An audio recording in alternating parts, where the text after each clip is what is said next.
ਯਾਰ ਜੇ ਕੋਈ ਕਮੀ ਹੈ ਨਾ, ਜੇ ਵਕਫ ਬੋਰਡ ਦੀ ਡਿਵੈਲਪਮੈਂਟ 'ਚ ਕੋਈ ਕਮੀ ਹੈ ਤਾਂ ਚੰਬਲ ਤੋਂ ਲਿਆ ਕੇ ਲਾ ਕੋਈ ਬੰਦਾ ਲਾਓ, ਚੰਬਲ ਤੋਂ ਲਿਆਓ ਕੋਈ ਬੰਦਾ, ਉਹ ਲਿਆਓ ਚੇਅਰਮੈਨ, ਦੇਖ ਫਿਰ ਵਕਫ ਬੋਰਡ ਦੀ ਡਿਵੈਲਪਮੈਂਟ ਚਾਰੋਂ ਪਾਸੇ ਕਿਵੇਂ ਹੁੰਦੀ ਹੈ, ਕਿਵੇਂ ਮਜ਼ੇ ਆਉਂਦੇ ਨੇ। ਉਹ ਆਪਣੀ ਟੀਮ ਲਿਆਵੇ ਸਾਰੀ, ਚੰਬਲ ਤੋਂ ਹੀ ਲਿਆਵੇ, ਅਤੇ ਵਕਫ ਬੋਰਡ ਦੀ ਡਿਵੈਲਪਮੈਂਟ ਤਾਂ ਬਾਹਰ ਦੇ ਬੰਦਿਆਂ ਦਾ ਚੰਬਲ ਘਾਟੀ ਦਾ ਇੱਕ ਮਿਆਰ ਹੈ, ਠੀਕ ਹੈ ਨਾ। ਉਹ ਗਰੀਬਾਂ 'ਤੇ ਜ਼ੁਲਮ ਨਹੀਂ ਕਰਦੇ।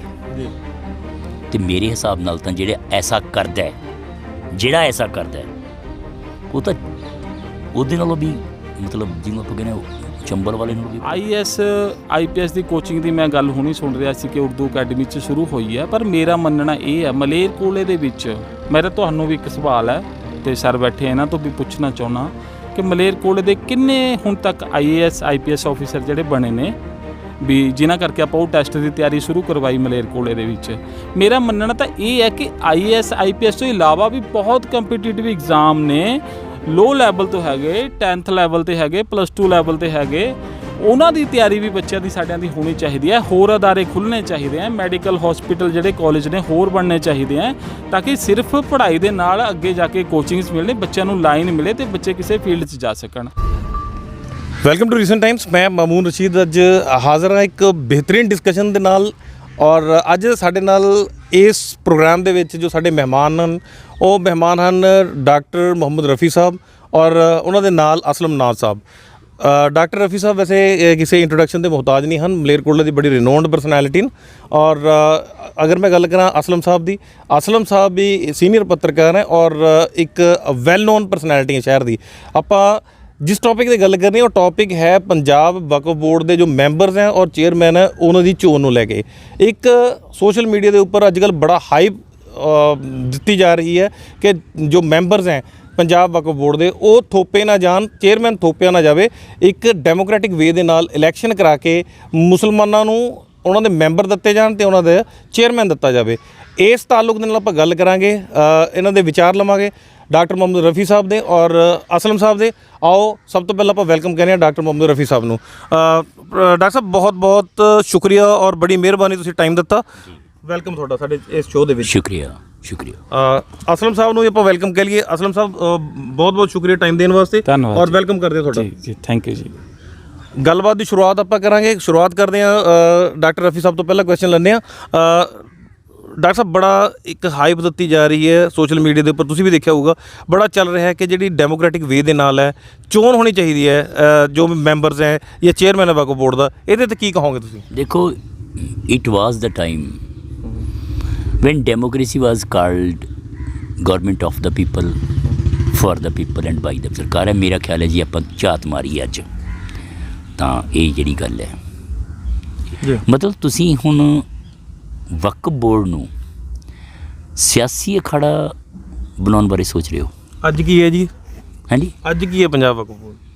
ਦੇਖੋ ਮੇਰੇ ਖਿਆਲ 'ਚ ਜੋ ਵੀ ਹੈ, ਪਰ ਅੱਜ ਸਿਆਸੀ ਅਖਾੜਾ ਤਾਂ ਨਹੀਂ ਹੈਗਾ। ਬਿਲਕੁਲ ਸਿਆਸੀ ਅਖਾੜਾ ਜੀ ਸਰ, ਇਹਨੂੰ ਕਿਵੇਂ ਡਿਨਾਈ ਕਰ ਸਕਦੇ ਹੋ ਤੁਸੀਂ? ਜਿਹਦੀ ਸਰਕਾਰ ਹੈ, ਜਿਹਦੀ ਲਾਠੀ ਉਹਦੀ ਮੈਸ। ਇਹਦੇ ਵਿੱਚ ਕਦੇ ਤੁਸੀਂ ਦੇਖਿਆ ਹੋਵੇ ਕਿ ਕਾਂਗਰਸ ਦੀ ਸਰਕਾਰ ਹੋਵੇ ਅਤੇ ਕੋਈ ਅਕਾਲੀ ਮਾਈਂਡਡ ਬੰਦਾ ਚੇਅਰਮੈਨ ਲੱਗਿਆ ਹੋਵੇ ਜਾਂ ਕੋਈ ਮੈਂਬਰ ਲੱਤਾ ਹੋਵੇ, ਕਦੇ ਇਸ ਕਿਸਮ ਦਾ ਕੋਈ ਤੁਸੀਂ ਦੇਖਿਆ ਹੋਵੇ? ਇਹਦਾ ਮਤਲਬ ਹੈ ਜਿਹਦੀ ਸਰਕਾਰ ਹੈ ਉਹਦੀ ਉਹ ਫਿਰ ਸਿਆਸੀ ਅਖਾੜਾ ਨਹੀਂ, ਹੋਰ ਕੀ? ਹੁਣ ਮਾफ़ ਕਰਨਾ ਮੈਂ ਕਿਸੇ ਪਾਰਟੀ ਦਾ ਨਾਂ ਲਵਾਂਗਾ ਤਾਂ ਤਕਲੀਫ ਹੋ ਜਾਏਗੀ। ਮਤਲਬ ਜਦੋਂ ਅਸੀਂ ਵੋਟ ਪਾਉਣ ਜਾਂਦੇ ਹਾਂ, ਅਸੀਂ ਕਈ ਵਾਰੀ ਸੋਚਦੇ ਹਾਂ ਵੀ ਬੰਦਾ ਕੈਸਾ, ਉਹ ਸਾਡੇ ਕੋਲ ਇੱਕ ਅਧਿਕਾਰ ਹੈ, ਬਹੁਤ ਵੱਡਾ ਅਧਿਕਾਰ ਹੈ, ਤਾਂ ਕਦੇ ਸੋਚਿਆ ਅਸੀਂ ਵੀ ਸਾਡੇ ਲਈ ਖੜੇਗਾ ਕਿ ਨਹੀਂ ਖੜੇਗਾ?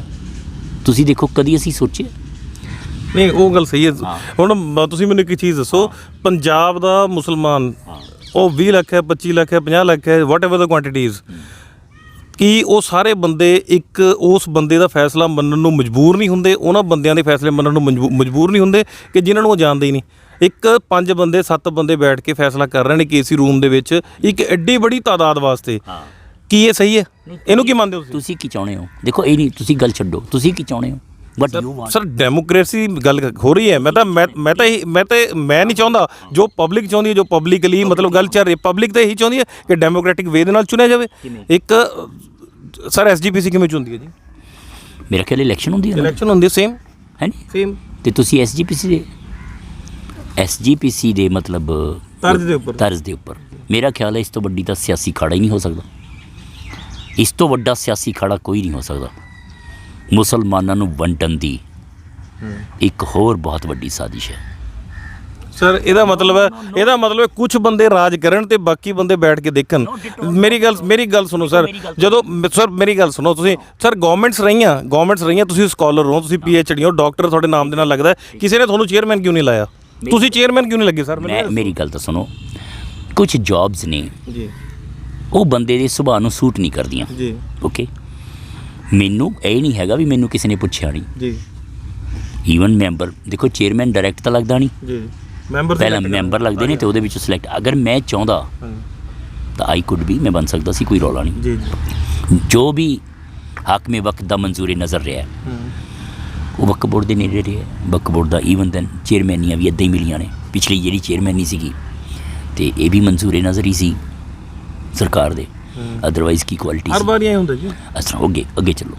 ਹੁਣ ਆਪਾਂ ਨੂੰ ਆਏ ਆ ਵੀ ਬੰਦੇ ਦੁੱਧ ਨਾਲ ਧੋਤੇ ਹੋਏ ਬੰਦੇ ਕਿੱਥੋਂ ਲਿਆਵਾਂਗੇ ਸਰ? ਨਹੀਂ ਕਿੱਥੋਂ ਲਿਆਵਾਂਗੇ ਸਰ ਉਹ ਹੋਣੇ ਨਹੀਂ ਜੀ। ਤੁਸੀਂ ਮੇਰੀ ਜਿਹੜੀ ਸਰ ਆਪਾਂ ਇਲੈਕਟ ਕਰਦੇ ਆ, ਆਪਾਂ MLA ਵੀ ਇਲੈਕਟ ਹੁੰਦਾ ਸਰ, MC ਵੀ ਹੁੰਦਾ ਦੇ ਮੈਂਬਰਾਂ ਦੀ ਹਾਂਜੀ ਡੈਮੋਕ੍ਰੈਟਿਕ ਵੇ ਨਾਲ ਚੋਣ ਕਰਾ ਲਓ ਜੀ। ਤੁਸੀਂ ਯਕੀਨ ਕਰੋ ਕਹੇ ਜੇ ਚਿਹਰੇ ਆ ਜਾਣਗੇ ਤੁਸੀਂ ਸੋਚ ਵੀ ਨਹੀਂ ਸਕਦੇ। ਜਿਨ੍ਹਾਂ ਨੂੰ ਵਕਫ ਦਾ ਮਤਲਬ ਵੀ ਨਹੀਂ ਪਤਾ ਉਹ ਲੋਕ ਆ ਕੇ ਤੁਹਾਡਾ ਵਕਫ ਬੋਰਡ ਚਲਾਉਣਗੇ। ਸਰ ਇਹ ਤਾਂ ਫਿਰ ਮੋਨਾਰਚੀ ਹੋ ਗਈ। ਆਪਾਂ ਕਹਿ ਦਈਏ ਇਹ ਕੋਈ ਡੈਮੋਕ੍ਰੇਸੀ ਤਾਂ ਨਹੀਂ, ਆਪਾਂ ਡੈਮੋਕ੍ਰੈਟਿਕ ਕੰਟਰੀ ਦੇ ਵਿੱਚ ਰਹਿੰਦੇ ਆ। ਇਹਦੇ ਵਿੱਚ ਜਿਹੜਾ ਹੈਗਾ ਇਹ ਤਾਂ ਫਿਰ ਉਹ ਤਾਨਾਸ਼ਾਹੀ ਹੋ ਗਈ ਕਿ ਠੀਕ ਹੈ ਜੀ, ਮੈਂ ਕਿਸੇ ਨੂੰ ਕਹਿ ਦਿੱਤਾ ਇਹ ਬੰਦਾ ਚੇਅਰਮੈਨ, ਅੱਜ ਤੋਂ ਅਸਲਮ ਸਾਹਿਬ ਹੈ ਮੈਂਬਰ ਹੈ ਜੀ, ਰਫੀ ਸਾਹਿਬ ਹੈ ਚੇਅਰਮੈਨ ਲੱਗ ਗਏ ਜੀ, ਇਹ ਹੈ ਜੀ, ਇਹ ਮੈਂਬਰ ਹੈ ਜੀ, ਇਹ ਐਡਮਿਨਿਸਟ੍ਰੇਟਰ ਹੈ ਜੀ। ਇਟ ਮੀਨਸ ਜੋ ਹੁੰਦਾ ਹੈ ਤੁਸੀਂ ਕਹਿੰਦੇ ਬਿਲਕੁਲ ਸਹੀ ਹੈ। नहीं ਤੁਸੀਂ पता की सर, जाने ये तकसीम रफ्ता रफ्ता जाने ये तकसीम कहाँ तक जा पहुँचे। हमने बस्ती बांट तो दी है गलियों और बाज़ारों में, रफ्ता रफ्ता जाने ये तकसीम कहाँ तक जा पहुँचे। हमने बस्ती बांट तो दी है गलियों और बाज़ारों में। पहली गल तो ये है भी तुसी की समझते हो ਅੱਜ ਸਿਆਸਤ ਦੇ ਵਿੱਚ ਧਰਮ ਦਾ ਬੋਲਬਾਲਾ ਨਹੀਂ। ਬੋਲੋ ਬਿਲਕੁਲ ਜੀ। ਤੁਸੀਂ ਸਿਆਸਤ ਨੂੰ ਧਰਮ ਤੋਂ ਵੱਖ ਕਰ ਹੀ ਨਹੀਂ ਸਕਦੇ, ਰਾਈਟ ਫਰੋਮ ਬਾਟਮ ਤੋਂ ਲੈ ਕੇ ਟੌਪ ਤੱਕ। ਸਰ ਕੋਈ ਪੈਰਾਮੀਟਰ ਤਾਂ ਹੋਵੇ ਚੁਣਨ ਦਾ, ਕੋਈ ਪੈਰਾਮੀਟਰ ਤਾਂ ਹੋਵੇ। ਇਹਦਾ ਮਤਲਬ ਇਹ ਹੈ ਕਿ ਤੁਹਾਨੂੰ ਲੱਗਦਾ ਕਿ ਅੱਜ ਦੀ ਡੇਟ ਦੇ ਵਿੱਚ ਜੋ ਵੀ ਮੈਂਬਰ ਚੁਣੇ ਜਾਂਦੇ ਨੇ ਉਹ ਲਾਇਬਲ ਹੁੰਦੇ ਨੇ, ਉਹ ਮਤਲਬ ਉਸ ਚੀਜ਼ ਦੇ ਵਾਸਤੇ ਸક્ષਮ ਹੁੰਦੇ ਨੇ। ਮੇਰੀ ਗੱਲ ਤਾਂ ਸੁਣੋ, ਅਗਰ ਅੱਜ ਸੋਚੋਗੇ ਇਹ ਕੋਈ ਇੰਨਾ ਆਸਾਨ ਮੈਥਡ ਨਹੀਂ। ਤੇਰੀ ਕਿਤੇ ਸਲਾਹ ਹੈ ਵੀ ਜੋ ਸਰਕਾਰ ਨੂੰ ਤੁਸੀਂ ਕਹੋਗੇ ਸਰਕਾਰ ਤੁਹਾਡੀ ਗੱਲ ਮੰਨ ਲੇਗੀ। ਹੁਣ ਤਾਂ ਇਹ ਚੀਕਾਂ ਮਾਰਦੇ ਹੋ ਵੀ ਜੀ ਡੈਮੋਕ੍ਰੈਟਿਕ ਵੇ ਨਾਲ ਮੈਂਬਰ ਜਿਹੜੇ ਨੇ ਚੁਣਨੇ ਚਾਹੀਦੇ ਨੇ। ਫਿਰ ਚੀਕਾਂ ਇਹ ਮਾਰੋਗੇ ਪੰਜਾਬੀ ਤੇ ਨਾਨ ਪੰਜਾਬੀ ਦੀਆਂ, ਸਹੀ ਹੈ। ਫਿਰ ਚੀਕਾਂ ਮਾਰੋਗੇ, ਫਿਰ ਉਹ ਤੋਂ ਬਾਅਦ ਫਿਰ ਉਹਨਾਂ ਦੇ ਵਿੱਚ ਆਪਸ ਵਿੱਚ ਫਾਈਟ ਹੋਏਗੀ ਤੇ ਸਮੇਂ ਦੀਆਂ ਸਰਕਾਰਾਂ ਉਹਦਾ ਮੌਕਾ ਉਠਾਉਣ। ਹੁਣ ਸਾਰਿਆਂ ਨੂੰ ਐਂ ਲੱਗਦਾ ਵੀ ਮੁਸਲਮਾਨ ਇੱਕ ਨੇ। ਆਪਾਂ ਗੱਲ ਕਰ ਰਹੇ ਸੀ ਡਾਕਟਰ ਮੁਹੰਮਦ ਰਫੀ ਸਾਹਿਬ ਦੇ ਨਾਲ। ਆਓ ਹੁਣ ਵਿਚਾਰ ਕੁਝ ਆਪਾਂ ਅਸਲਮ ਸਾਹਿਬ ਦੇ ਵੀ ਲੈ ਲੈਂਦੇ ਹਾਂ। ਅਸਲਮ ਸਾਹਿਬ ਤੁਸੀਂ ਕੀ ਸੋਚਦੇ ਹੋ, ਡੈਮੋਕ੍ਰੈਟਿਕ ਵੇ ਦੇ ਨਾਲ ਇਲੈਕਸ਼ਨ ਹੋਣਾ ਚਾਹੀਦਾ ਪੰਜਾਬ ਵਕਫ ਬੋਰਡ ਦਾ ਜਾਂ ਨਹੀਂ? ਦੇਖੋ ਜੀ, ਜੋ ਅੱਜ ਕੱਲ੍ਹ ਤੁਸੀਂ ਵੀ ਦੇਖਦੇ ਹੋ ਸੋਸ਼ਲ ਮੀਡੀਆ ਤੇ ਪਿਛਲੇ ਸਮੇਂ ਤੋਂ ਵੀ ਆਵਾਜ਼ ਉੱਠਦੀ ਆ ਰਹੀ ਹੈ ਕਿ ਜੋ ਵਕਫ ਬੋਰਡ ਦੇ ਵਿੱਚ ਜੋ ਵੀ ਚੇਅਰਮੈਨ ਲਗਾਇਆ ਜਾਂਦਾ ਉਹ ਜਿਹੜਾ ਹੈਗਾ ਜੋ ਪੋਲੀਟੀਕਲ ਸਮੇਂ ਦੇ ਉੱਤੇ ਰਾਜ ਕਰ ਰਹੀ ਹੁੰਦੀ ਹੈ ਉਹਦੇ ਵੱਲੋਂ ਲਗਾਇਆ ਜਾਂਦਾ। ਅਕਸਰ ਸਾਰਿਆਂ ਨੇ ਦੇਖਿਆ ਵੀ ਹੈ, ਮਹਿਸੂਸ ਵੀ ਕੀਤਾ ਔਰ ਭੋਗਿਆ ਵੀ ਹੈ। ਲੋਕ ਅਕਸਰ ਇਹੀ ਗੱਲਾਂ ਕਰਦੇ ਨੇ ਕਿ ਜਿਹੜਾ ਚੋਣ ਹੈ ਉਹ SGPC ਜੋ ਗੁਰਦੁਆਰਾ ਪ੍ਰਬੰਧਕ ਕਮੇਟੀ ਹੈ ਉਹਦੀ ਤਰਜ਼ ਤੇ ਹੋਣੀ ਚਾਹੀਦੀ ਹੈ ਤੇ ਨੋਮੀਨੇਟ ਹੋ ਕੇ ਬੰਦੇ ਨੇ ਜਿਹੜੇ ਇਲੈਕਟਡ ਹੋ ਕੇ ਉੱਥੇ ਪਹੁੰਚਣੇ ਚਾਹੀਦੇ ਹੈ। ਅਕਸਰ ਜਿਹੜੀ ਅੱਜ ਕੱਲ੍ਹ ਵੀ ਸੋਸ਼ਲ ਮੀਡੀਆ 'ਤੇ ਜਿਹੜੀ ਮੰਗ ਹੈ। ਪਰ ਇੱਕ ਗੱਲ ਇਸ ਦਾ ਹੋਰ ਵੀ ਇਸ ਦੇ ਨਾਲ ਕਹਿਣੀ ਚਾਹਾਂ ਕਿ ਇੱਕ ਵਾਰ ਤਾਂ ਲੋਕ ਕਹਿੰਦੇ ਆ ਇਲੈਕਟਡ ਹੋ ਕੇ ਉੱਥੇ ਜਾਣੇ ਚਾਹੀਦੇ ਆ, ਕਦੇ ਫਿਰ ਲੋਕ ਇਹ ਵੀ ਤਾਂ ਕਹਿੰਦੇ ਆ ਕਿ ਜਿਹੜੇ ਬੰਦੇ ਨੇ ਪੰਜਾਬੀ ਹੋਣੇ ਚਾਹੀਦੇ ਆ। ਹੁਣ ਦੇਖਣ ਵਾਲੀ ਗੱਲ ਇਹੀ ਹੈ ਕਿ ਇਹ ਸਾਰੀਆਂ ਚੀਜ਼ਾਂ ਹੋ ਸਕਦੀਆਂ ਨੇ ਜਾਂ ਕਿਸ ਤਰੀਕੇ ਨਾਲ ਹੋ ਸਕਦੀਆਂ ਨੇ। ਅਗਰ ਇਸ ਤਰ੍ਹਾਂ ਹੁੰਦਾ ਹੈ ਤਾਂ ਮੇਰੇ ਖਿਆਲ ਦੇ ਵਿੱਚ ਵਧੀਆ ਹੈ, ਅਗਰ ਹੁੰਦਾ ਹੈ ਤਾਂ ਉਹਦੀ ਵੀ ਕੁਛ ਮਤਲਬ ਟਰਮਸ ਜਾਂ ਕੰਡੀਸ਼ਨਸ ਬਣਨਗੀਆਂ ਤਾਂ ਉਹਦੇ ਹਿਸਾਬ ਨਾਲ ਇਹ ਜੇ ਅਗਰ ਇੱਦਾਂ ਕੋਈ ਬੋਡੀ ਬਣਦੀ ਹੈ ਇਲੈਕਟਡ ਹੋ ਕੇ ਤਾਂ ਮੇਰੇ ਖਿਆਲ 'ਚ ਉਹ ਅੱਛੀ ਹੋਏਗੀ ਜੀ। ਜੀ ਅੱਛਾ ਅਸਲਮ ਸਾਹਿਬ, ਇੱਕ ਕੁਐਸਚਨ ਤੋਂ ਇਹ ਲਊਂਗਾ ਕਿ ਤੁਸੀਂ ਦੇਖਿਆ ਪੰਜਾਬ ਵਕਫ ਬੋਰਡ ਦੇ ਇੰਸਟੀਟਿਊਸ਼ਨਸ ਵੀ ਦੇਖਿਆ, ਪੰਜਾਬ ਵਕਫ ਬੋਰਡ ਦਾ ਕੰਮ ਵੀ ਦੇਖਿਆ, ਇੱਕ ਪਾਸੇ ਤੁਸੀਂ ਕੰਮ ਦੇਖਿਆ SGPC ਦਾ ਜੀ। ਬੋਡੀ ਲਗਭਗ ਆਪਾਂ ਗੱਲ ਕਰੀਏ ਕਿ ਇਹਨਾਂ ਦੀ ਅਗਰ ਬਜਟ ਦੇ ਹਿਸਾਬ ਸਿਰ ਗੱਲ ਕਰੀਏ ਤਾਂ ਲਗਭਗ ਸੇਮ ਹੀ ਆਊਗਾ ਕਿਉਂਕਿ ਰੈਵਨਿਊ ਇਹਨਾਂ ਕੋਲ ਵੀ ਬਹੁਤ ਹੈ ਪੰਜਾਬ ਵਕਫ ਬੋਰਡ ਦੇ ਕੋਲ।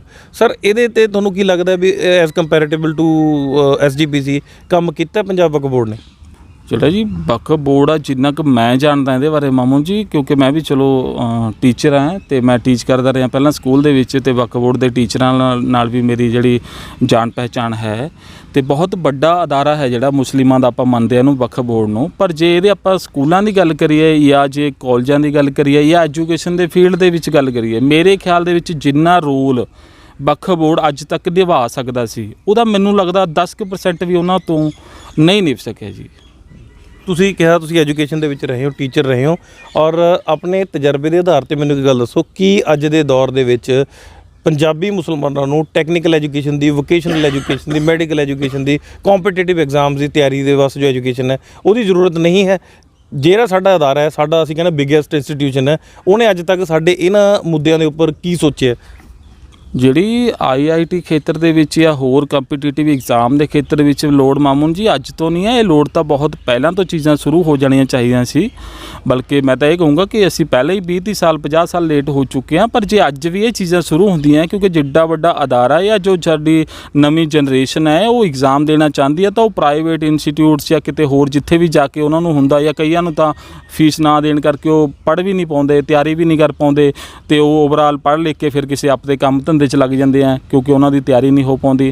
ਅਤੇ ਇਹ ਜਿਹੜਾ ਵਕਫ ਬੋਰਡ ਅਦਾਰਾ ਅਗਰ ਇਹ ਚਾਹੁੰਦਾ ਜਾਂ ਚਾਹੇ ਤਾਂ ਇੱਦਾਂ ਦੇ ਜਿਹੜੇ ਸਕੂਲਸ ਨੇ ਜਿੱਦਾਂ ਇਹਨਾਂ ਦੇ ਵਕਫ ਬੋਰਡ ਦੇ, ਜਾਂ ਹੋਰ ਬਿਲਡਿੰਗਸ ਨੇ, ਜਾਂ ਨਵੀਆਂ ਬਿਲਡਿੰਗ ਬਣਾ ਕੇ ਉੱਥੇ ਇੱਦਾਂ ਦੇ ਐਗਜ਼ਾਮ ਦੀ ਤਿਆਰੀ ਹੈ ਜਿਹੜੀ ਉਹ ਕਰਵਾਈ ਜਾ ਸਕਦੀ ਹੈ, ਤਾਂ ਜੋ ਜਿਹੜੇ ਸਟੂਡੈਂਟ ਨੇ ਪੜ੍ਹ ਲਿਖ ਕੇ ਉਹਨਾਂ ਕੋਲ ਅੱਗੇ ਇੱਕ ਮਾਰਗ ਦਰਸ਼ਕ ਹੋਣ ਅਤੇ ਉਹਨਾਂ ਦੀ ਤਿਆਰੀ ਹੋਵੇ, ਜਿੱਥੋਂ ਉਹ ਤਿਆਰੀ ਤੋਂ ਬਾਅਦ ਆਪਣਾ ਐਗਜ਼ਾਮ ਕਲੀਅਰ ਕਰਨ ਅਤੇ ਉਹ ਵੀ ਆਫਿਸਰ ਜਾਂ ਕਿਸੇ ਰੈਂਕ ਦੇ ਉੱਤੇ ਜਾ ਸਕਣ। ਜੀ ਸ਼ੁਕਰੀਆ ਅਸਲਮ ਸਾਹਿਬ। ਅਸਲਮ ਸਾਹਿਬ ਦੇ ਵੀ ਵਿਚਾਰ ਲੱਤੇ। ਹੁਣ ਇੱਕ ਕੁਐਸਚਨ ਆਪਾਂ ਡਾਕਟਰ ਰਫੀ ਸਾਹਿਬ ਨੂੰ ਪੁੱਛਾਂਗੇ। ਡਾਕਟਰ ਸਾਹਿਬ ਮੈਨੂੰ ਇੱਕ ਗੱਲ ਦੱਸੋ, ਮਲੇਰਕੋਟਲੇ ਦੇ ਵਿੱਚੋਂ ਅਗਰ ਮੈਂ ਗੱਲ ਕਰਾਂ, UPSC ਦੀ ਗੱਲ ਕਰਾਂ, PPSC ਦੀ ਗੱਲ ਕਰਾਂ, ਜਾਂ ਮੈਂ ਹੋਰ ਕੰਪੀਟੀਟਿਵ ਐਗਜ਼ਾਮਸ PCS ਦੀ ਗੱਲ ਕਰਾਂ, ਤਾਂ ਕਿੰਨੇ ਕੁ ਐਸੇ ਮੈਂ ਗੱਲ ਕਰੂੰਗਾ ਪੰਜਾਬੀ ਮੁਸਲਮਾਨਾਂ ਦੀ, ਕਿ ਕਿੰਨੇ ਕੁ ਮੁਸਲਮਾਨਾਂ ਨੂੰ ਪੰਜਾਬ ਵਕਫ ਬੋਰਡ ਸਪੋਰਟ ਕਰ ਚੁੱਕਿਆ ਜਾਂ ਕਿੰਨੇ ਕੁ ਨੂੰ ਕੀਤਾ ਹੋਊਗਾ? ਮੈਂ ਗੱਲ ਕਰ ਰਿਹਾ ਸਕੂਲਸ ਦੀ, ਸਕੂਲ ਐਜੂਕੇਸ਼ਨ ਅਸੀਂ ਦੇ ਰਹੇ ਹਾਂ। ਕਾਲਜ ਖੋਲ੍ਹੋ ਤਾਂ ਇੱਕ ਕਾਲਜ ਹੈ ਪੰਜਾਬ ਵਕਫ ਬੋਰਡ ਦਾ ਜੋ ਇਸਲਾਮਿਕ ਗਰਲਸ ਕਾਲਜ ਹੈ, ਔਰ ਇੱਕ ਹਸਪੀਟਲ ਹੈ ਹਜ਼ਰਤ ਹਲੀਮਾ ਹਸਪੀਟਲ ਹੈ। ਅਤੇ ਅੱਜ ਦੀ ਜੋ ਜ਼ਰੂਰਤ ਹੈ ਕਿ ਰੁਜ਼ਗਾਰ, ਵੋਕੇਸ਼ਨਲ ਐਜੂਕੇਸ਼ਨ, ਟੈਕਨੀਕਲ ਐਜੂਕੇਸ਼ਨ ਔਰ ਕੰਪੀਟੀਟਿਵ ਐਗਜ਼ਾਮਸ ਦੀ ਪ੍ਰੈਪਰੇਸ਼ਨ, ਇਹ ਕਿੱਥੇ ਹੈ? ਔਰ ਇਹਦੇ ਵਾਸਤੇ ਜਿਹੜੇ ਅੱਜ ਤੱਕ ਤੁਸੀਂ ਵੀ ਪੜ੍ਹੇ ਲਿਖੇ ਹੋ, ਮੈਂ ਵੀ ਪੜ੍ਹੇ ਲਿਖਿਆ, ਅਸਲਮ ਸਾਹਿਬ ਵੀ ਪੜ੍ਹੇ ਲਿਖੇ ਨੇ, ਪਹਿਲਾਂ ਆਪਾਂ ਹੀ ਗੱਲ ਕਰੀਏ ਕਿ ਆਪਾਂ ਨੇ ਅੱਜ ਤੱਕ ਕਿੰਨਾ ਕੰਮ ਕਰ ਲਿਆ ਔਰ ਕਿੰਨੀ ਕੁ ਆਪਾਂ ਨੇ ਆਵਾਜ਼ ਚੱਕ ਲਈ ਕਿ ਇਹ ਕੰਮ ਹੋਣਾ ਚਾਹੀਦਾ। ਦੇਖੋ ਪਤਾ ਕੀ ਹੈ, ਇੱਕ ਵਾਰ ਗੱਲ ਹੋਈ ਸੀ, ਬੜੀ ਹਾਈ ਲੈਵਲ ਦੀ ਮੀਟਿੰਗ ਸੀ, ਮੈਨੇ ਉੱਥੇ ਸੁਜੈਸ਼ਨ ਦਿੱਤੇ ਸੀਗੇ। ਮੈਂ ਕਿਹਾ ਵੀ ਆਪਾਂ ਜਿੰਨੀ ਅਨਟਿਲ ਐਂਡ ਅਨਲੈਸ ਆਪਾਂ ਵਕਫ ਬੋਰਡ ਨੂੰ ਇਨਕਮ ਜਨਰੇਟਿੰਗ ਇੰਸਟੀਟਿਊਸ਼ਨ ਨਹੀਂ ਬਣਾਉਂਦੇ, ਤਾਂ ਆਪਾਂ ਕੋਈ ਬਹੁਤ ਵਧੀਆ ਫਰੂਟਫੁਲ ਨਤੀਜੇ ਜਿਹੜੇ ਨੇ ਉਹ ਨਹੀਂ ਕੱਢ ਪਾਵਾਂਗੇ। ਮੇਰਾ ਮਤਲਬ ਇਹ ਸੀਗਾ ਵੀ ਵਕਫ ਬੋਰਡ ਦੀਆਂ ਜਿਹੜੀਆਂ ਜਾਇਦਾਦਾਂ ਨੇ ਉਹਨਾਂ ਦੀਆਂ ਬਾਉਂਡਰੀਆਂ 'ਤੇ ਵਕਫ ਬੋਰਡ ਦੁਕਾਨਾਂ ਬਣਾਵੇ, ਉਹਨਾਂ ਦਾ ਰੈਂਟ ਲਵੇ। ਇਸ ਤੋਂ ਇਲਾਵਾ ਵਕਫ ਬੋਰਡ ਕੋਲ ਇੰਜੀਨੀਅਰਿੰਗ ਕਾਲਜ ਕਿਉਂ ਨਹੀਂ ਹੈਗਾ? ਵਕਫ ਬੋਰਡ ਕੋਲ ਮੈਡੀਕਲ ਕਾਲਜ ਕਿਉਂ ਨਹੀਂ ਹੈਗਾ? ਸ਼ੌਕਤ ਪਾਰੇ ਸੀਗੇ ਵਕਫ ਬੋਰਡ ਕੋਲ, ਇਹਦੇ ਚੀਫ ਐਗਜ਼ੈਕਟਿਵ ਆਫਿਸਰ ਸੀਗੇ। ਅਤੇ ਮੇਰੇ ਖਿਆਲ ਤੁਸੀਂ ਸਕੂਲਾਂ ਦੀਆਂ ਬਿਲਡਿੰਗਾਂ ਦੀ ਹਾਲਤ ਜਾ ਕੇ ਦੇਖੋ, ਕਿਆ ਕਮਾਲ ਦੀ ਚੇਂਜਿਸ ਆਈਆਂ ਨੇ। ਇਸ ਤੋਂ ਬਾਅਦ ਪੰਜਾਬ ਉਰਦੂ ਅਕੈਡਮੀ ਦੇ ਵਿੱਚ ਉਹ ਖੋਲ੍ਹਿਆ ਸੀ PCS IAS coaching centre, Waqf board ਨੇ ਖੋਲ੍ਹਿਆ ਸੀ, ਅਤੇ ਜਿਹਦੇ ਵਿੱਚ ਬੱਚੇ ਜਿਹੜੇ ਨੇ ਉਹ ਆਪਣੇ ਐਗਜ਼ਾਮ ਉਹਨਾਂ ਨੇ ਬੱਚਿਆਂ ਨੇ ਦਿੱਤੇ, ਅਤੇ ਉਹ ਬੱਚੇ ਇੱਕ ਸ਼ੁਰੂਆਤ ਸੀ।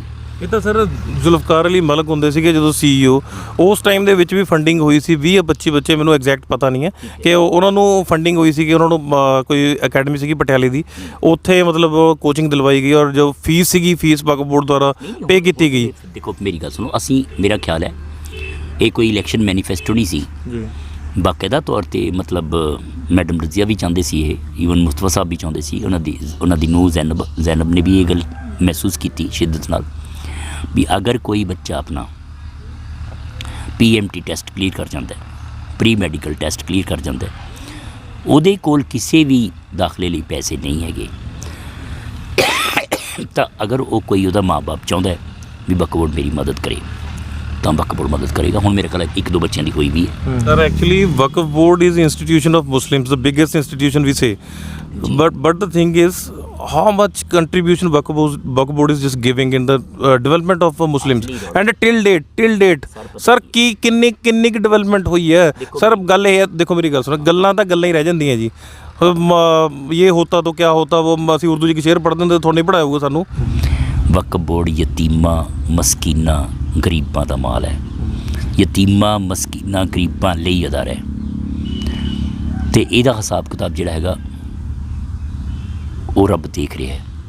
ਜਿਹੜਾ ਬੰਦਾ ਯਤੀਮਾਂ ਮਸਕੀਨਾਂ ਗਰੀਬਾਂ ਦੀਆਂ ਆਹਾਂ ਤੋਂ ਨਹੀਂ ਡਰਦਾ, ਉਹਨਾਂ ਦੇ ਆਂਸੂਆਂ ਤੋਂ ਨਹੀਂ ਡਰਦਾ, ਰੱਬ ਤੋਂ ਨਹੀਂ ਡਰਦਾ, ਉਹਦਾ ਤੁਸੀਂ ਕੀ ਕਰ ਲਓਗੇ। ਹਾਂ, ਕਈ ਵਾਰੀ ਮਨ 'ਚ ਆਇਆ ਜਦੋਂ ਹਾਲਾਤ ਵਕਫ ਬੋਰਡ ਦੇ ਦੇਖੇ, ਜੀ ਆਇਆ ਤਾਂ ਨਾਂ ਵੀ ਲੈ ਦਾਂਗਾ, ਕੋਈ ਰੌਲਾ ਨਹੀਂ, ਮੈਂ ਕੋਈ ਉਹ ਵਾਲਾ ਬੰਦਾ ਨਹੀਂ ਹੈਗਾ। ਹੁਣ ਐ ਫਿਰ ਮੈਨੂੰ ਤਾਂ ਐਂ ਲੱਗਦਾ ਸੀ ਵੀ ਯਾਰ ਜੇ ਕੋਈ ਕਮੀ ਹੈ ਨਾ, ਜੇ ਵਕਫ ਬੋਰਡ ਦੀ ਡਿਵੈਲਪਮੈਂਟ 'ਚ ਕੋਈ ਕਮੀ ਹੈ ਤਾਂ ਚੰਬਲ ਤੋਂ ਲਿਆ ਕੇ ਕੋਈ ਬੰਦਾ ਲਾ ਦਿਓ, ਚੰਬਲ ਤੋਂ ਲਿਆਓ ਕੋਈ ਬੰਦਾ, ਉਹ ਲਿਆਓ ਚੇਅਰਮੈਨ। ਦੇਖ ਫਿਰ ਵਕਫ ਬੋਰਡ ਦੀ ਡਿਵੈਲਪਮੈਂਟ ਚਾਰੋਂ ਪਾਸੇ ਕਿਵੇਂ ਹੁੰਦੀ ਹੈ, ਕਿਵੇਂ ਮਜ਼ੇ ਆਉਂਦੇ ਨੇ। ਉਹ ਆਪਣੀ ਟੀਮ ਲਿਆਵੇ ਸਾਰੀ, ਚੰਬਲ ਤੋਂ ਹੀ ਲਿਆਵੇ, ਸਹੀ ਹੈ। ਅਤੇ ਵਕਫ ਬੋਰਡ ਦੀ ਡਿਵੈਲਪਮੈਂਟ ਤਾਂ ਫਿਰ ਆਲੇ ਦੁਆਲੇ ਦਿਖੂਗੀ। ਚੰਬਲ ਦਾ ਇੱਕ ਮਿਆਰ ਹੈ, ਚੰਬਲ ਦੇ ਬੰਦਿਆਂ ਦਾ, ਚੰਬਲ ਘਾਟੀ ਦਾ ਇੱਕ ਮਿਆਰ ਹੈ, ਠੀਕ ਹੈ। ਉਹ ਗਰੀਬਾਂ 'ਤੇ ਜ਼ੁਲਮ ਨਹੀਂ ਕਰਦੇ ਜੀ। ਅਤੇ ਮੇਰੇ ਹਿਸਾਬ ਨਾਲ ਤਾਂ ਜਿਹੜਾ ਐਸਾ ਕਰਦਾ ਹੈ ਉਹ ਤਾਂ ਉਹਦੇ ਨਾਲੋਂ ਵੀ ਮਤਲਬ ਜਿਹਨੂੰ ਆਪਾਂ ਕਹਿੰਦੇ ਉਹ ਚੰਬਲ ਵਾਲੇ ਨਾਲੋਂ ਵੀ ਉੱਪਰ। ਮੰਨ ਲਓ ਮੇਰੇ ਹੱਥ ਬਣਾ ਲਓ, ਇੱਕ ਸਿਆਸਤ ਦੇ ਵਿੱਚ ਇੱਕ ਨਵੀਂ ਸਿਆਸਤ ਨਾ ਪਾ ਦਿਓ, ਤੁਸੀਂ ਛੱਡੋ ਝਗੜਾ। ਇਹ ਸਾਰੀਆਂ ਸਰਕਾਰਾਂ ਨੂੰ ਪਤਾ ਵੀ ਮੁਸਲਮਾਨ ਇੱਕ ਨੇ, ਅਸੀਂ ਜ਼ਰੂਰੀ ਦੱਸਣਾ ਵੀ ਪੰਜਾਬ ਦੇ ਅਲੱਗ ਆ, ਹਰਿਆਣੇ ਦੇ ਅਲੱਗ ਆ, ਰਾਜਸਥਾਨ ਦੇ ਅਲੱਗ ਆ, ਯੂਪੀ ਦੇ ਅਲੱਗ ਆ, ਬਿਹਾਰ ਦੇ ਅਲੱਗ ਆ, ਜ਼ਰੂਰੀ ਦੱਸਣਾ। ਸਰ ਕਾਫੀ ਇਹ ਚਲੋ ਅੱਗੇ ਕੰਟਰੋਵਰਸੀ ਹੋਰ ਕ੍ਰੀਏਟ ਹੋਈ ਜਾਊਗੀ। ਦੇਖੋ ਮੇਰੀ ਗੱਲ ਸੁਣੋ, ਇਹ ਤਾਂ ਹੋਰ ਅੱਗੇ ਦੀ ਅੱਗੇ ਚੱਲੀ ਜਾਊਗਾ। ਜੇ ਆਪਾਂ ਗੱਲ ਕਰਦੇ ਹਾਂ ਯੂਪੀ ਦੀ ਗੱਲ ਕਰਦੇ ਹਾਂ, ਬਿਹਾਰ ਦੀ ਗੱਲ ਕਰਦੇ ਹਾਂ, ਦਿੱਲੀ ਦੀ ਗੱਲ ਕਰਦੇ ਹਾਂ, ਤਾਂ ਕਿਹੜਾ ਪੰਜਾਬੀ ਮੁਸਲਮਾਨ ਜਾ ਕੇ ਉੱਥੇ ਮੈਂਬਰ ਬਣ ਗਿਆ, ਚੇਅਰਮੈਨ ਬਣ ਗਿਆ। ਔਰ ਇੱਥੇ ਕੀ ਹੁੰਦਾ ਤੁਹਾਨੂੰ ਵੀ ਪਤਾ, ਮੈਨੂੰ ਵੀ ਪਤਾ, ਸਾਰੇ ਦੇਖ ਰਹੇ ਨੇ। ਇਹ ਤਾਂ ਸਰ ਇਹ ਤਾਂ ਐਵੀਡੈਂਟ ਹੈ ਨਾ। ਹੁਣ ਜਿਹੜੀ ਗੱਲ ਸਰ ਦੇਖੋ, ਤੁਹਾਡਾ ਜੋ ਵਿਚਾਰ ਹੈ, ਤੁਸੀਂ ਇਹ ਕਹਿ ਰਹੇ ਹੋ ਕਿ ਜੋ ਹੈ ਡੈਮੋਕ੍ਰੈਟਿਕ ਵੇ ਦੇ ਨਾਲ ਨਹੀਂ ਹੋਣੀ ਚਾਹੀਦੀ, ਜਿੰਨਾ ਕਿ ਮੈਂ ਸਮਝਿਆ, ਠੀਕ ਹੈ ਨਾ ਜੀ। ਔਰ ਕਰਪਸ਼ਨ ਆਏਗੀ ਜੀ, ਤੁਸੀਂ ਕਹਿੰਦੇ ਕਰਪਸ਼ਨ ਆਏਗੀ, ਔਰ ਅਸਲਮ ਸਾਹਿਬ ਇਹਨੂੰ ਐਗਰੀ ਕਰਦੇ ਨੇ ਵੀ ਹਾਂ ਇਹ ਪੋਸੀਬਲ ਹੈ। ਚਲੋ ਅਸਲਮ ਸਾਹਿਬ, ਇੱਕ ਤੁਸੀਂ ਮੈਨੂੰ ਗੱਲ ਦੱਸੋ, ਰਿਫਾਰਮ ਦੀ ਗੱਲ ਕਰਦੇ ਆਪਾਂ, ਮੈਂ ਡਾਕਟਰ ਸਾਹਿਬ ਦੀ ਗੱਲ ਬੜੀ ਕਰਦਾ ਕਿ ਠੀਕ ਹੈ ਜੀ ਉਹਦੇ ਨਾਲ ਕਰਪਸ਼ਨ ਆਊਗੀ, ਫਿਰ ਰਿਫਾਰਮ ਕਿਵੇਂ ਆਊਗਾ ਸਰ? ਨਹੀਂ ਡਾਕਟਰ ਸਾਹਿਬ, ਦੇਖੋ ਸੀਨੀਅਰ ਵੀ ਹੈ ਜੀ, ਸਾਡੇ ਪ੍ਰੋਫੈਸਰ ਸਾਹਿਬ ਵੀ ਹੈ, ਅਤੇ ਮੇਰੇ ਖਿਆਲ ਦੇ ਵਿੱਚ 10 ਦੇ ਤਕਰੀਬਨ ਇਹਨਾਂ ਨੇ ਜਿਹੜੀਆਂ ਡਿਗਰੀਜ਼ ਕੀਤੀਆਂ ਨੇ ਔਰ ਰਿਟਾਇਰਡ ਨੇ, ਔਰ ਅੱਜ ਇੱਥੇ ਬੈਠੇ ਹੈ, ਅਤੇ ਇਹ ਜੋ ਗੱਲਾਂ ਕਰ ਰਹੇ ਇਹਨਾਂ ਦੇ ਜ਼ਿੰਦਗੀ ਦੇ ਤਜਰਬੇ ਨੇ। ਪਰ ਮੈਂ ਤਾਂ ਮਮਨ ਜੀ ਇਹ ਕਹੂੰਗਾ ਕਿ ਅਗਰ ਘਸਮਾਨ ਪੈਣਾ, ਅਗਰ ਸਿਆਸਤ ਹੋਣੀ ਆ ਤਾਂ ਉਹ ਪੋਲੀਟੀਸ਼ੀਅਨ ਤੌਰ 'ਤੇ ਵੀ ਹੁੰਦੀ ਹੈ। ਚੇਅਰਮੈਨ ਲੱਗਣ ਲਈ ਵੀ ਕੋਈ ਆਫਰ ਜਾ ਸਕਦੀ ਹੈ ਵੀ ਤੁਸੀਂ ਚੇਅਰਮੈਨ ਲੱਗ ਸਕਦੇ ਹੋ। ਜੇ ਉੱਦਾਂ ਹੀ ਮਤਲਬ ਆਪਾਂ ਕਹਿ ਦਈਏ ਕਿ ਪੈਸਾ ਖਰਚ ਕੇ ਜਾਂ ਕਿਸੇ ਵੀ ਤਰ੍ਹਾਂ ਚੇਅਰਮੈਨ ਨਹੀਂ ਲਈ ਜਾ ਸਕਦੀ ਹੈ ਜਾਂ ਵੋਟਾਂ ਪਵਾਈਆਂ ਜਾ ਸਕਦੀਆਂ ਨੇ, ਤਾਂ ਫਿਰ ਮੇਰੇ ਖਿਆਲ ਦੇ ਵਿੱਚ ਚੇਅਰਮੈਨ ਵੀ ਇੱਦਾਂ ਲੱਗ ਸਕਦਾ। ਦੂਸਰੀ ਗੱਲ ਮਾਮੂ ਜੀ, IAS IPS ਦੀ ਕੋਚਿੰਗ ਦੀ ਮੈਂ ਗੱਲ ਹੁਣੀ ਸੁਣ ਰਿਹਾ ਸੀ ਕਿ ਉਰਦੂ ਅਕੈਡਮੀ 'ਚ ਸ਼ੁਰੂ ਹੋਈ ਹੈ, ਪਰ ਮੇਰਾ ਮੰਨਣਾ ਇਹ ਹੈ ਮਲੇਰਕੋਟਲੇ ਦੇ ਵਿੱਚ, ਮੇਰਾ ਤੁਹਾਨੂੰ ਵੀ ਇੱਕ ਸਵਾਲ ਹੈ ਅਤੇ ਸਰ ਬੈਠੇ ਇਹਨਾਂ ਤੋਂ ਵੀ ਪੁੱਛਣਾ ਚਾਹੁੰਦਾ ਕਿ ਮਲੇਰਕੋਟਲੇ ਦੇ ਕਿੰਨੇ ਹੁਣ ਤੱਕ IAS IPS ਆਫਿਸਰ ਜਿਹੜੇ ਬਣੇ ਨੇ ਵੀ ਜਿਨ੍ਹਾਂ ਕਰਕੇ ਆਪਾਂ ਉਹ ਟੈਸਟ ਦੀ ਤਿਆਰੀ ਸ਼ੁਰੂ ਕਰਵਾਈ ਮਲੇਰਕੋਟਲੇ ਦੇ ਵਿੱਚ। ਮੇਰਾ ਮੰਨਣਾ ਤਾਂ ਇਹ ਹੈ ਕਿ IAS IPS ਤੋਂ ਇਲਾਵਾ ਵੀ ਬਹੁਤ ਕੰਪੀਟੀਟਿਵ ਐਗਜ਼ਾਮ ਨੇ, ਲੋ ਲੈਵਲ ਤੋਂ ਹੈਗੇ, 10th ਲੈਵਲ 'ਤੇ ਹੈਗੇ, +2 ਲੈਵਲ 'ਤੇ ਹੈਗੇ, ਉਹਨਾਂ ਦੀ ਤਿਆਰੀ ਵੀ ਬੱਚਿਆਂ ਦੀ ਸਾਡਿਆਂ ਦੀ ਹੋਣੀ ਚਾਹੀਦੀ ਹੈ। ਹੋਰ ਅਦਾਰੇ ਖੁੱਲ੍ਹਣੇ ਚਾਹੀਦੇ ਹੈ, ਮੈਡੀਕਲ ਹੌਸਪੀਟਲ ਜਿਹੜੇ ਕਾਲਜ ਨੇ ਹੋਰ ਬਣਨੇ ਚਾਹੀਦੇ ਹੈ, ਤਾਂ ਕਿ ਸਿਰਫ ਪੜ੍ਹਾਈ ਦੇ ਨਾਲ ਅੱਗੇ ਜਾ ਕੇ ਕੋਚਿੰਗਸ ਮਿਲਣੇ, ਬੱਚਿਆਂ ਨੂੰ ਲਾਈਨ ਮਿਲੇ ਅਤੇ ਬੱਚੇ ਕਿਸੇ ਫੀਲਡ 'ਚ ਜਾ ਸਕਣ। ਪ੍ਰੋਫੈਸਰ ਇੱਕ ਗੱਲ ਮੇਰੇ ਧਿਆਨ ਦੇ ਵਿੱਚ ਆਈ ਹੈ ਅਸਲਮ ਸਾਹਿਬ ਦੀਆਂ ਗੱਲਾਂ ਦੇ ਵਿੱਚ ਤੋਂ, ਇੱਕ ਤੁਹਾਡਾ ਜੋ ਮਤਲਬ ਮੰਨਣਾ ਹੈ ਕਿ ਡੈਮੋਕ੍ਰੈਟਿਕ ਵੇ ਦੇ ਨਾਲ ਨਹੀਂ ਹੋਣੀ ਚਾਹੀਦੀ, ਚੋਣ ਨਹੀਂ ਹੋਣੀ ਚਾਹੀਦੀ, ਇਹਨਾਂ ਦਾ ਮੰਨਣਾ ਵੀ ਹੋਣੀ ਚਾਹੀਦੀ ਹੈ। ਸਰ ਮੈਂ ਇੱਕ ਇਹਦੇ ਵਿੱਚੋਂ ਇੱਕ ਸਵਾਲ ਨਿਕਲ ਕੇ ਆਇਆ ਜੋ ਮੇਰੇ ਧਿਆਨ ਦੇ ਵਿੱਚ ਹੈ। ਅੱਜ ਤੱਕ ਤੁਸੀਂ ਕਿਹਾ ਵੀ ਕੈਪੀਟਲਿਸਟ ਦੀ ਆਪਾਂ ਗੱਲ ਕੀਤੀ ਹੈ, ਜਿਹੜੇ ਪੰਜਾਬ ਵਕਫ ਬੋਰਡ ਦੇ ਮੈਂਬਰ ਲੱਗਦੇ ਆ, ਠੀਕ ਹੈ ਜੀ, ਤੁਸੀਂ ਮੈਨੂੰ ਇੱਕ ਚੀਜ਼ ਦੱਸੋ, ਜਾਂ ਤਾਂ ਬਿਲਕੁਲ ਅਮੀਰ ਬੰਦੇ, ਜਾਂ ਤੁਹਾਡੇ MLA ਦੇ ਚੇਅਰਮੈਨ ਦੇ ਨੇੜਲੇ ਬੰਦੇ, ਜਾਂ ਆਪਾਂ ਗੱਲ ਕਰੀਏ ਕਿਸੇ ਖਾਸ ਸਪੈਸੀਫਿਕ ਪਾਰਟੀ ਦੇ ਵਰਕਰਸ, ਉਹੀ ਲੱਗਦੇ ਆ। ਸਰ ਇਹਨੂੰ ਤੁਸੀਂ ਜਾਇਜ਼ ਮੰਨਦੇ ਹੋ? ਦੇਖੋ ਗੱਲ ਡਿਜ਼ਰਵਿੰਗ ਬੰਦਾ ਕੋਈ ਹੋਰ ਪਾਰਟੀ ਦਾ ਹੋਊਗਾ ਸਰ, ਉਹ ਲੱਗਣਾ ਨਹੀਂ ਚਾਹੀਦਾ। ਦੇਖੋ ਚੰਗੇ ਬੰਦੇ ਜਿਹੜੇ ਨੇ, ਜਿਹੜੇ ਚੰਗੇ ਬੰਦੇ ਨੇ ਉਹ ਸਿਆਸਤ 'ਚ ਪੰਗਾ ਨਹੀਂ ਲੈਂਦੇ। ਇਹੀ ਪ੍ਰੋਬਲਮ ਹੈ। ਉਹਨਾਂ ਨੇ ਖੜਨਾ ਹੀ ਨਹੀਂ ਸਿਆਸਤ 'ਚ। ਮਤਲਬ ਜਦੋਂ ਨਹੀਂ ਖੜਨਾ ਤਾਂ ਚੰਗੇ ਬੰਦਿਆਂ ਨੇ ਅੱਗੇ ਨਹੀਂ ਆਉਣਾ, ਅਤੇ ਜਦੋਂ ਚੰਗੇ ਬੰਦਿਆਂ ਨੇ ਅੱਗੇ ਨਹੀਂ ਆਉਣਾ ਤਾਂ ਫਿਰ ਉਹੀ ਹਾਲ ਰਹੂਗਾ। ਜਿਹਨੇ ਇੰਨੇ ਚਿੱਟੇ ਹੱਥੀ ਬੰਨ੍ਹ ਕੇ ਕਰਾਂਗੇ ਵੀ ਕੀ, ਅਤੇ ਫਿਰ ਉਹ ਟੌਰ ਵੀ ਮਾਰੇਗਾ ਵੀ ਮੈਂ ਲੋਕਾਂ ਦਾ ਚੁਣਿਆ ਹੋਇਆ ਨੁਮਾਇੰਦਾ, ਮੈਨੂੰ ਕੋਈ ਕਰਪਸ਼ਨ ਤੋਂ ਰੋਕ ਨਹੀਂ ਸਕਦਾ। ਮਤਲਬ ਇੱਕ ਸਰਟੀਫਿਕੇਟ ਹੋ ਜਾਵੇ, ਸਰਟੀਫਿਕੇਟ। ਮੇਰਾ ਖਿਆਲ ਆਪਾਂ ਹੋਰ ਉਲਝ ਜਾਵਾਂਗੇ, ਆਪਾਂ ਪੰਜਾਬੀ ਨੌਨ ਪੰਜਾਬੀ 'ਚ ਉਲਝਾਂਗੇ, ਇਸ ਤੋਂ ਇਲਾਵਾ ਸਿਆਸਤ 'ਚ ਉਲਝਾਂਗੇ, ਸਿਆਸਤ ਤੋਂ ਇਲਾਵਾ ਹੋਰ ਬਥੇਰੀਆਂ ਗੱਲਾਂ ਨੇ ਜਿਨ੍ਹਾਂ 'ਚ ਉਲਝ ਜਾਵਾਂਗੇ। ਅਤੇ ਮੇਰਾ ਖਿਆਲ ਹੈ ਕਰਪਸ਼ਨ ਜਿਹੜੀ ਹੈ ਉਹ ਹੁਣ ਤਾਂ ਇੱਕ ਅੱਧਾ ਹੀ ਜਿਹੜਾ ਹੈਗਾ ਉਹਦਾ, ਫਿਰ ਉਹ ਤਾਂ ਜਿੰਨੇ ਵੀ ਹੋਣਗੇ 11 ਦੇ 12 ਹਰ ਬੰਦਾ ਕਲੇਮ ਕਰੇਗਾ ਮੈਂ ਚੇਅਰਮੈਨ ਬਣਾ, ਫਿਰ ਚੇਅਰਮੈਨ ਵਿਕਣਗੇ, ਮੈਂਬਰ ਖਰੀਦੇ ਜਾਣਗੇ ਦਿਸ ਵੇ ਦੈਟ ਵੇ, ਮਤਲਬ ਇੱਕ ਪ੍ਰੋਬਲਮ ਜਿਹੜੀ ਹੈਗੀ 1000 ਪ੍ਰੋਬਲਮਾਂ ਜਿਹੜੀਆਂ ਕ੍ਰੀਏਟ ਕਰ ਸਕਦੀ ਹੈ। ਇਸ ਕਰਕੇ ਮਤਲਬ ਮੇਰਾ ਖਿਆਲ ਹੈ ਇਟ ਸ਼ੁੱਡ ਨਾਟ ਬੀ।